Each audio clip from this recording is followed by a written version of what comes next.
నమస్తే welcome to special drive. తెలంగాణలో parliament ఎన్నికలే target గా అధికార కాంగ్రెస్ పార్టీ భారీ ఎత్తున సభలు నిర్వహిస్తోంది. ఈ క్రమంలోనే నిన్న ఇంద్రవెల్లిలో తెలంగాణ పునర్నిర్మాణ సభ ఏర్పాటు చేసింది. ఈ సభకు ముఖ్యమంత్రి రేవంత్ రెడ్డి హాజరయ్యారు. సభలో సీఎం రేవంత్ బీఆర్ఎస్ బీజేపీలపై తీవ్ర స్థాయిలో మండిపడ్డారు. గత బీఆర్ఎస్ ప్రభుత్వం ఆదిలాబాద్ జిల్లాను అభివృద్ధికి ఆమడ దూరంలో ఉంచిందన్నారు. ఎన్నికల్లో ఇచ్చిన మాట ప్రకారం ఆదిలాబాద్ జిల్లాను దత్తత తీసుకుంటామన్నారు సీఎం. వచ్చే లోక్సభ ఎన్నికల్లో కాంగ్రెస్ పార్టీని భారీ మెజారిటీతో గెలిపించాలని కోరారు. నాగోబా ఆలయాన్ని గత ప్రభుత్వం ఎందుకు అభివృద్ధి చేయలేదని ప్రశ్నించారు సీఎం. ఇక కాంగ్రెస్ అధికారంలోకి వచ్చిన వెంటనే 7,000 స్టాఫ్ నర్స్ ఉద్యోగాలు ఇచ్చామని చెప్పారు సీఎం రేవంత్ రెడ్డి. 15 రోజుల్లో 15,000 కానిస్టేబుల్ ఉద్యోగాలను భర్తీ చేస్తామని, దీనిపై మంత్రివర్గం నిర్ణయం తీసుకుంటుందని తెలిపారు సీఎం. తాము అధికారంలోకి వచ్చి 60 రోజులు కూడా పూర్తి కాలేదు, అప్పుడే 6 గ్యారెంటీలు పూర్తి కాలేదని కొందరు అడుగుతున్నారని ఆగ్రహం వ్యక్తం చేశారు సీఎం. ఇక గత ప్రభుత్వం ఉచిత విద్యుత్ ఇవ్వాలనే ఆలోచన చేసిందా అని ప్రశ్నించారు. త్వరలోనే 1,00,000 మంది మహిళలకు 500 రూపాయలకే సిలిండర్ను అందిస్తామన్నారు. ప్రియాంక గాంధీ చేతుల మీదుగా పథకాన్ని ప్రారంభిస్తామని సీఎం రేవంత్ ప్రకటించారు. 200 యూనిట్ల ఉచిత విద్యుత్ స్కీమ్ను త్వరలోనే ప్రారంభిస్తామని తెలిపారు. తెల్ల రేషన్ కార్డు ఉన్న ప్రతి ఒక్కరికి ఉచిత విద్యుత్ను అందుతుందని సీఎం అన్నారు. ఇక 1,00,00,000 ఎకరాలకు నీళ్లు ఇస్తామని చెప్పి కేసీఆర్ తెలంగాణ ప్రజలను మోసం చేశారని మండిపడ్డారు రేవంత్ రెడ్డి. నీళ్లు ఎక్కడిచ్చారో బీఆర్ఎస్ నేతలు చూపించాలన్నారు. ప్రభుత్వం ఓడిపోతుందని కొందరు అడ్డగోలుగా వాగుతున్నారని, అలా కోరుకునే దుర్మార్గులకు రాబోయే ఎన్నికల్లో తగిన బుద్ధి చెప్పాలని ప్రజలను కోరారు సీఎం. ప్రభుత్వాన్ని కూల్చివేస్తామంటే తొక్కుకుంటూ వెళ్తామని బీఆర్ఎస్ ను ఉద్దేశించి తీవ్ర వ్యాఖ్యలు చేశారు రేవంత్. కేసీఆర్ అన్ని వర్గాలను మోసం చేసిన ప్రజలను నిలువునా దోపిడీ చేశారని ఆరోపించారు సీఎం రేవంత్. కేసీఆర్ మోడీ ఒక్కటేనని, ఉద్యోగాలు ఇస్తామని, రైతుల ఆదాయాన్ని పెంచుతామని, ప్రతి ఒక్కరి ఖాతాల్లో 15 లక్షలు వేస్తామని చెప్పి మోడీ ప్రజలను మోసం చేశారన్నారు. ఆదిలాబాద్ ఎంపీగా గెలిచిన సోయం బాపురావుకు ఏ మంత్రి పదవి ఇచ్చారని జిల్లా వాసులు బీజేపీకి ఓటు వేయాలని ప్రశ్నించారు. దళితుల పట్ల ఏమాత్రం చిత్తశుద్ధి లేని పార్టీలకు ఓటు అడిగే హక్కు లేదన్నారు సీఎం రేవంత్ రెడ్డి. గత అసెంబ్లీ ఎన్నికల్లో ఇదే ఆదిలాబాద్ నుంచి శంఖారావు గురించి కేసీఆర్ ను పడగొట్టామన్నారు రేవంత్ రెడ్డి. ఈసారి కూడా అదే జరుగుతుందని, పార్లమెంట్ ఎన్నికలకు కాంగ్రెస్ జెండాను ఎగరవేయాలని ప్రజలకు పిలుపునిచ్చారు. రాహుల్ గాంధీని ప్రధాని చేసుకోవాల్సిన అవసరం ఉందన్నారు సీఎం రేవంత్ రెడ్డి. మొత్తానికి ఇంద్రవెల్లి సభలో కాంగ్రెస్ శ్రేణుల్లో సీఎం రేవంత్ సరికొత్త ఉత్సాహాన్ని నింపారని రాజకీయ విశ్లేషకులు చెబుతున్నారు.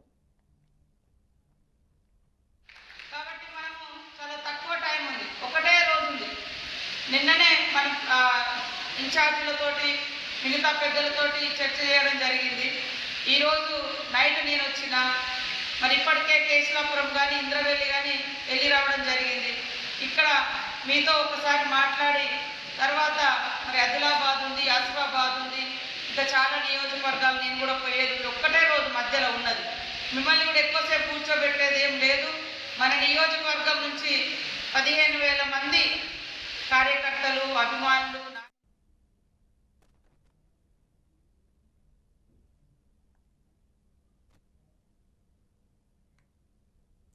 ఇక నిన్న ఇంద్రవెల్లి సభలో సీఎం రేవంత్ రెడ్డి చేసిన వ్యాఖ్యలకు సంబంధించి బీఆర్ఎస్ కావచ్చు, ముఖ్యంగా కవిత కావచ్చు, కేటీఆర్ కావచ్చు, తీవ్రంగా రియాక్ట్ అయిన సందర్భం చూసాం. ఫుల్ డీటెయిల్స్ దీనికి సంబంధించి మా కరెస్పాండెంట్ వాసు అందిస్తారు. వాసు, చెప్పండి. నిన్న ఇంద్రవెల్లి సభలో సీఎం రేవంత్ రెడ్డి చాలా తీవ్ర వ్యాఖ్యలే చేశారు అనుకోవచ్చు బీఆర్ఎస్ని. సో దానికి కౌంటర్స్ కూడా చాలా గట్టిగానే వస్తున్నాయి. సో ఫుల్ డీటెయిల్స్ ఇవ్వండి ఒకసారి. యామిని, నిన్న తెలంగాణ పునర్నిర్మాణ సభ పేరుతోని సీఎం రేవంత్ రెడ్డి నిద్రవెల్లిలో బహిరంగ సభ నిర్వహించారు. ఈ బహిరంగ సభలో ప్రధానంగా ఆయన బీఆర్ఎస్ అట్లాగే బీజేపీ పైన తీవ్ర స్థాయిలో విమర్శలు కానీ అట్లాగే ఆరోపణలు కానీ గుప్పించడం కానీ జరిగింది. దీంట్లో ప్రధానంగా మనం చూస్తే ఆయన ప్రభుత్వాన్ని కూల్చేందుకు కేసీఆర్ ప్రయత్నం చేస్తున్నారు అనేది రేవంత్ రెడ్డి చేస్తున్నటువంటి మెయిన్ అలిగేషన్. నా ప్రభుత్వాన్ని ఎవరు కూల్స్తారు, నా ప్రభుత్వాన్ని కూల్చిన వారిని ప్రజలు ఊరుకోరు, అట్లాగే తెలంగాణలో ఉన్న యువత కూడా ప్రభుత్వాన్ని కూల్చిన వారిని ఊరికే వదిలిపెట్టరని చెప్పి తీవ్ర స్థాయిలో వ్యాఖ్యలు చేయడం జరిగింది. అట్లాగే కేసీఆర్ ఇప్పుడు మొన్న అసెంబ్లీ ఎన్నికల్లో ఓడిపోయారు. ఆయన రాబోయే ఎన్నికల్లో ఆయన మళ్ళీ ముఖ్యమంత్రి కాదు కదా, కనీసం మంత్రిగా కూడా ఆయన బాధ్యత స్వీకరించడు, ఆయన మంత్రిగా కూడా గెలవలేరు అని చెప్పి ఆయన చాలా తీవ్ర స్థాయిలో ఆరోపణలు చేయడం జరిగింది.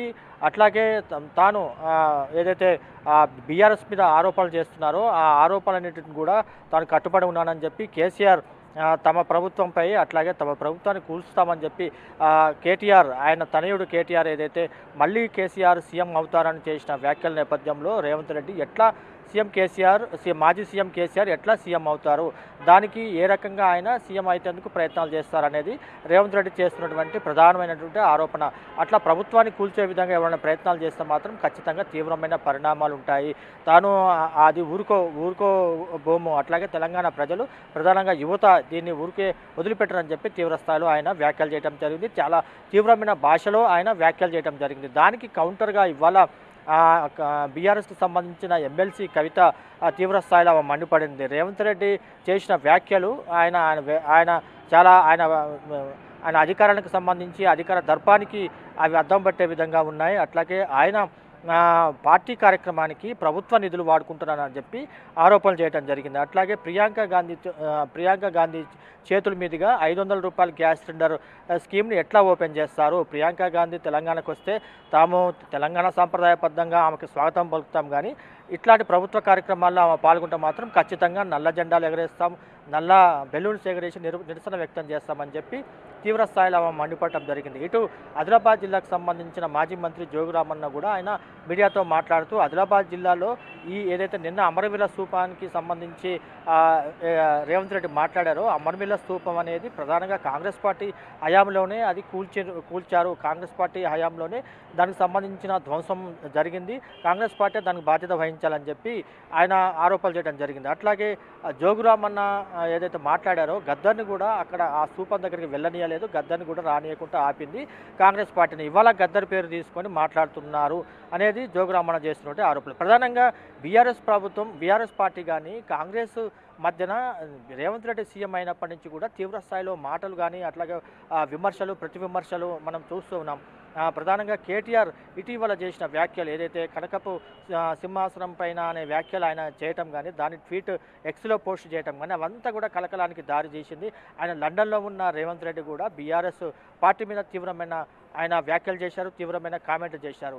ఇప్పటికే అపజయంతో బీఆర్ఎస్ పార్టీ సగం చచ్చిపోయింది. తమ పార్టీ నేతలు కనుక తలుచుకుంటే తమ పార్టీకి సంబంధించి తెలంగాణ ప్రజలు కనుక తలుచుకుంటే రాజకీయంగా బీఆర్ఎస్ పార్టీని పీకి వేస్తారు అని చెప్పి తీవ్రమైన వ్యాఖ్యలు రేవంత్ రెడ్డి చేయడం జరిగింది. ఈ రకంగా అటు బీఆర్ఎస్ ఇటు కాంగ్రెస్ మధ్యన ప్రధానంగా సీఎం రేవంత్ రెడ్డి అట్లాగే బీఆర్ఎస్కి సంబంధించిన వర్కింగ్ ప్రెసిడెంట్ కేటీఆర్ మధ్య మాటల యుద్ధం జరుగుతుంది.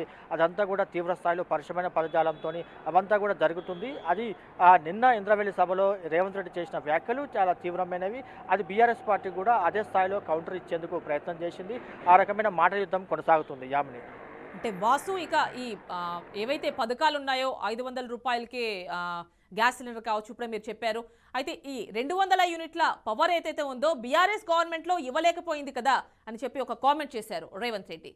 సో దీనికి ఎలాంటి కౌంటర్స్ వస్తున్నాయి? ప్రధానంగా 500 రూపాయల గ్యాస్ సిలిండర్ ఇస్తామని చెప్పి కాంగ్రెస్ పార్టీ ఎన్నికలకు ముందు హామీ ఇచ్చింది. దాన్ని నెరవేర్చేందుకు ప్రయత్నాలు చేస్తున్నాము. రేపు క్యాబినెట్లో దీనికి సంబంధించిన చర్చ కూడా జరగబోతుంది. అటు ప్రియాంక గాంధీ చేతుల మీదుగా 500 రూపాయలకు సంబంధించిన గ్యాస్ సిలిండర్ని తాము ఇనాగ్రేట్ చేస్తాము అని చెప్పి రేవంత్ రెడ్డి చెప్పడం జరిగింది. అట్లాగే 200 యూనిట్లకు సంబంధించి గృహజ్యోతి పథకం కింద 200 యూనిట్లు వాడుకునే వారికి ఫ్రీగా కరెంటు సప్లై చేస్తామని చెప్పి అంతకుముందు ఎన్నికలకు ముందు కాంగ్రెస్ పార్టీ హామీ ఇచ్చింది. దాన్నే నిన్న ఇంద్రవెల్లి సభలో రేవంత్ రెడ్డి స్పష్టంగా చెప్పడం జరిగింది. ఈ 2 గ్యారెంటీలు ఇప్పటికే 6 గ్యారెంటీల్లో 2 గ్యారెంటీలని కాంగ్రెస్ ప్రభుత్వం అమలు చేస్తుంది. ఈ నెలలోనే మరో 2 గ్యారెంటీలు అమలు చేసేందుకు 500 రూపాయల గ్యాస్ సిలిండర్ కానీ ఇటు 200 యూనిట్లకు సంబంధించిన ఫ్రీ పవర్ కానీ ఇవన్నీ ఈ 2 స్కీమ్లకు సంబంధించి కార్యాచరణ చేస్తున్నాము.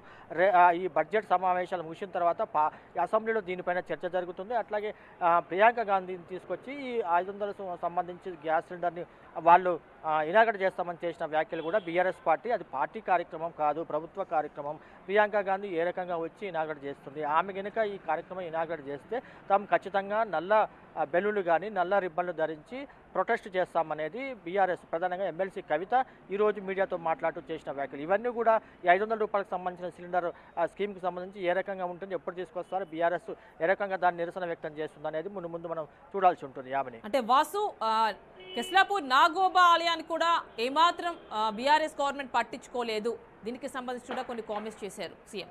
సో దీనికి సంబంధించి ఏమైనా రియాక్షన్ వస్తుందా? కవిత ఇందాక మనం చూసినటువంటి కౌంటర్స్లో అయితే అఫీషియల్గా ఎలాంటి ఇన్ఫర్మేషన్ లేదు, అనఫీషియల్గా ఏమైనా వస్తుందా?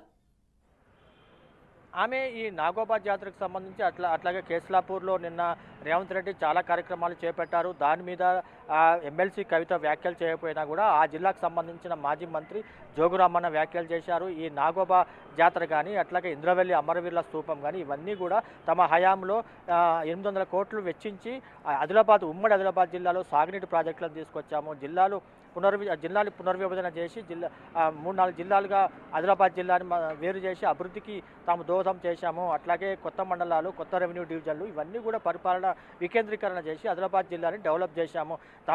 తమ హయాంలో జరిగిన డెవలప్మెంట్ రేవంత్ రెడ్డికి కనిపించట్లేదా? ఎందుకు అట్లా రేవంత్ రెడ్డి ఆదిలాబాద్ జిల్లాలో తాను పైనుంచి హెలికాప్టర్ నుంచి చూస్తే మొత్తం ఎడార్లాగా కనిపించిందనే వ్యాఖ్యలు ఎందుకు చేశారు?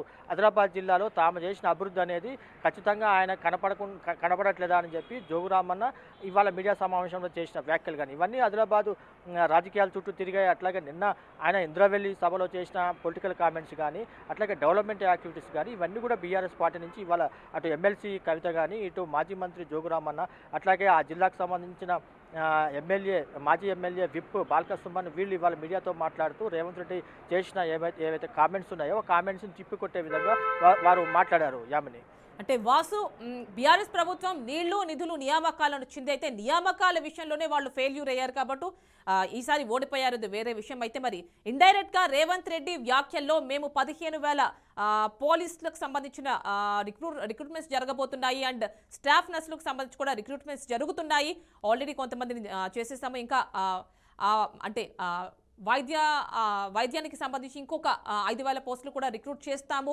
ఇలా వాళ్ళు ఒక 2 లక్షల రిక్రూట్మెంట్స్ అంటే ఉద్యోగాలు అయితే ఇస్తాము మేము పవర్లో ఉన్నప్పుడు అని చెప్తున్నారు. సో ఇండైరెక్ట్గా ఇది బీఆర్ఎస్ని అనడమే అనుకోవచ్చు. సో వాళ్ళు ఏమంటున్నారు బీఆర్ఎస్ వాళ్ళు? నిన్న రేవంత్ రెడ్డి ఇంద్రవెల్లి సభలో పొలిటికల్ కామెంట్స్ చేయడంతో పాటు డెవలప్మెంట్ యాక్టివిటీస్ కార్యక్రమాలు కూడా చేశారు. అట్లాగే రాబోయే 15 రోజుల్లో 15,000 పోలీసు ఉద్యోగాలు నియమిస్తామని చెప్పి ఆయన వ్యాఖ్యలు చేయడం జరిగింది. అట్లాగే గ్రూప్ 1కి సంబంధించి నోటిఫికేషన్ విడుదల చేసేందుకు తాము సిద్ధంగా ఉన్నాము, దానికి సంబంధించిన కార్యాచరణ నడుస్తుంది. ఇప్పుడు ఆ కోర్టు కేసు ఉన్నందున అదంతా క్లియర్ అయిన తర్వాత మరికొన్ని పోస్టులు మళ్ళీ 100-150 పోస్టులు పెంచి ఇప్పటికే 503 పోస్టులు గ్రూప్ 1 నోటిఫికేషన్లో గత బీఆర్ఎస్ ప్రభుత్వం ఇచ్చింది. దానికి యాడ్ చేసి కొత్త నోటిఫికేషన్ ఇచ్చే విధంగా ప్లాన్ చేస్తున్నామని చెప్పి నిన్న రేవంత్ రెడ్డి ఈ నోటిఫికేషన్కి సంబంధించి డైరెక్ట్గా గ్రూప్ 1 గురించి మాట్లాడుకున్నా కూడా ఈ నోటిఫికేషన్లు జాబ్ల గురించి మాట్లాడుతూ ఆయన వ్యాఖ్యలు చేయడం జరిగింది. అట్లాగే 15 రోజుల్లో 15,000 కానిస్టేబుల్ పోస్టులు భర్తీ చేస్తామని చెప్పి ఆయన కామెంట్ చేయడం జరిగింది. దీంతో పాటు స్టాఫ్ నర్సులు మొన్న ఎల్బీ స్టేడియంలో ఏదైతే వాళ్ళకి నియామక పత్రాలు ఇచ్చారో 6,956 నర్సు పోస్టులకు సంబంధించిన నియామక పత్రాలని రేవంత్ రెడ్డి ఇచ్చారు. ఆ సమయంలో కూడా ఈ భర్తీలకు సంబంధించి కీలకమైన వ్యాఖ్యలు చేశారు. రేపు తెలంగాణ ఈ రేవంత్ రెడ్డి అధ్యక్షతన క్యాబినెట్ సమావేశం ఉంది. ఈ క్యాబినెట్ సమావేశంలో దీనికి సంబంధించి ఏదైనా నిర్ణయం తీసుకుంటారా, ఈ 2 గ్యారెంటీలకు సంబంధించి కానీ ఉద్యోగుల భర్తీకి సంబంధించి కానీ ఏదైనా నిర్ణయం తీసుకుంటారా అనేది ఇంట్రెస్ట్గా మారింది. రేపు మధ్యాహ్నం ఈ క్యాబినెట్ సమావేశం అనంతరం దీనిపైన ఒక క్లారిటీ వచ్చే అవకాశం ఉంది. బీఆర్ఎస్ పార్టీ కూడా ఈ పోస్టుల భర్తీ మీద కామెంట్ చేసినా కూడా ప్రభుత్వం నుంచి కాంగ్రెస్ పార్టీ నుంచి ప్రధానంగా దానికి కూడా కౌంటర్లు ఇస్తున్నారు. యామిని, అంటే వాసు ఇంకా రకరకాల కామెంట్స్ చేశారు నిన్నటి సభలో రేవంత్ రెడ్డి, దాని గురించి కూడా మాట్లాడదాం ఒక షార్ట్ బ్రేక్ తర్వాత. మీరు హోల్డ్లో ఉండండి. Stay tune to BRK news.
Welcome back. నిన్న ఇంద్రవెల్లి సభలో సీఎం రేవంత్ రెడ్డి ప్రసంగానికి సంబంధించి బీఆర్ఎస్ నుంచి చాలా స్ట్రాంగ్ కౌంటర్స్ వస్తున్నాయి. దీనికి సంబంధించి స్పెషల్ డ్రైవ్. సో వాసు హోల్డ్లో ఉండారా? అంటే నిన్న ఇంకా చాలా కామెంట్స్ చేశారు రేవంత్ రెడ్డి. 1,00,00,000 ఎకరాలకు నీళ్లు ఇస్తామని చెప్పి ప్రజలను మోసం చేశారు అని కూడా అన్నారు. దీనికి సంబంధించి ఏమంటున్నారు బీఆర్ శ్రేణిలో? రేవంత్ రెడ్డి నిన్న చేసిన పొలిటికల్ కామెంట్స్ కానీ అట్లాగే డెవలప్మెంట్ యాక్టివిటీస్ చేసిన కామెంట్స్ కానీ ప్రధానంగా రాబోయే లోక్సభ ఎన్నికలకు సంబంధించి కూడా చాలా తీవ్రమైన ఆయన ఆరోపణలు చేశారు. బీఆర్ఎస్ పార్టీ బీజేపీ పార్టీ రెండు ఒకటే. రేపు బీఆర్ఎస్ పార్టీకి ఓటు వేస్తే బీఆర్ఎస్ పార్టీ నుంచి 5-6 మంది ఎంపీలు గెలిస్తే వాళ్ళని మళ్ళీ కేసీఆర్ ఢిల్లీలో మోడీ దగ్గర వాళ్ళకు సంబంధించిన వాళ్ళని అమ్ముకుంటాడు, తన ప్రయోజనాల కోసము తన రాజకీయ పబ్బం గడుపుకుంటేందుకు అమ్ముకుంటారని చెప్పి చాలా తీవ్రమైన వ్యాఖ్యలు సీఎం రేవంత్ రెడ్డి చేయడం జరిగింది. అంటే బీఆర్ఎస్ బీజేపీ రెండు ఒకటే. వారికి ఓటేస్తే ఏ రకంగా కూడా బీఆర్ఎస్ వాళ్ళ రాజకీయ పరంగా ఏ రకమైన ఉపయోగం ఉండదో బీఆర్ఎస్ బీజేపీకి పనిచేస్తుందనే అర్థం వచ్చే విధంగా మాట్లాడడం జరిగింది. దానికి కూడా కౌంటర్ బీఆర్ఎస్ పార్టీ నుంచి వచ్చింది. తాము మొదటి నుంచి కూడా తెలంగాణ ప్రయోజనాల కోసమే ఉన్నాము, తెలంగాణ కోసమే పోట్లాడుతున్నాము, బీఆర్ఎస్ అంటేనే తెలంగాణ గళము, తెలంగాణ ప్రజల కోసమే తాము మొదటి నుంచి కూడా మాట్లాడుతున్నామని చెప్పి బీఆర్ఎస్ పదే చెప్తున్నది. రాబోయే లోక్సభ ఎన్నికల్లో కూడా ఈ తెలంగాణ వాదాన్నే బీఆర్ఎస్ పార్టీ తీసుకుపోయే అవకాశం ఉంది. దానికి తెలంగాణ వాదాన్ని తీసుకుపోవడంతో పాటు ఏదైతే కృష్ణా రివర్ మేనేజ్మెంట్ బోర్డు ఒక వివాదం నడుస్తూ ఉంది, ఆ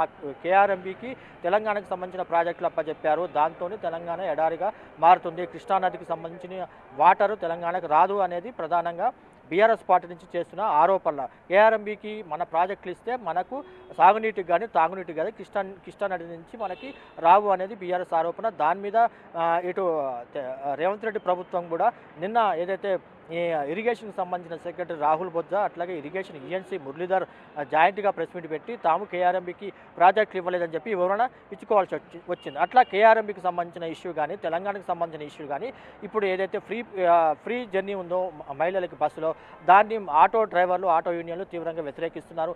ఆ అంశం కానీ ఇవన్నీ కూడా పొలిటికల్గా బీఆర్ఎస్ పార్టీ తమకు అనుకూలంగా మలుచుకుంటేందుకు ప్రయత్నాలు చేస్తుంది. ఆ రేవంత్ రెడ్డి ప్రభుత్వాన్ని ఇరుకున పెట్టే విధంగా వాళ్ళు యాక్టివిటీ చేయబోతున్నారు. అట్లాగే ఈ బీసీలకు సంబంధించి ఎమ్మెల్సీ కవిత కూడా అసెంబ్లీలో జ్యోతిబా పూలే విగ్రహం పెట్టాలి, బీసీలకు సంబంధించి వారు నిర్ణయం తీసుకోవాలని చెప్పి ఆమె కూడా ఇందిరా పార్కులో ఒక ధర్నాకు ఆమె ప్లాన్ చేస్తుంది. ఇట్లాగా రాబోయే లోక్సభ ఎన్నికలకు సంబంధించి బీఆర్ఎస్ పార్టీ కూడా ఏదైతే రేవంత్ రెడ్డి ప్రభుత్వం మీద దాడి చేయటం కానీ కౌంటర్ ఇవ్వటం కానీ ఇవన్నీ కూడా పొలిటికల్ కామెంట్స్ చేస్తూ ఉన్నారు. రేవంత్ రెడ్డి కూడా పలు సందర్భాల్లో పబ్లిక్ మీటింగ్స్లో కూడా బీఆర్ఎస్ కానీ అట్లాగే కేసీఆర్ మీద కూడా చాలా తీవ్రమైన పదజాలంతో మాట్లాడుతూ ఉన్నారు. చూడాలి ఇది ఏ రకంగా ముందుకు పోతుంది, ఎట్లా ఆ రెండు పార్టీల మధ్య డైలాగ్ వారు ఎక్కడ దాకా పోతుంది అనేది మనం చూడాల్సి ఉంటుంది. యామిని అంటే ఇటు కవిత కూడా కామెంట్ చేస్తున్నారు, బీసీని ముఖ్యమంత్రిని చేయగలరా అని చెప్పి ఒక కామెంట్ చేస్తున్నారు ఈరోజు ఇచ్చినటువంటి కౌంటర్లో. సో దానికి సంబంధించి అంటే ఇది మాత్రమే కాదు, అసెంబ్లీలో పూలే విగ్రహం గురించి కూడా ఆవిడ అడుగుతున్నారు. దీనికి సంబంధించి కాంగ్రెస్ నుంచి ఎలాంటి కౌంటర్ వస్తోంది, ఎలాంటి ఇన్ఫర్మేషన్ ఉంది?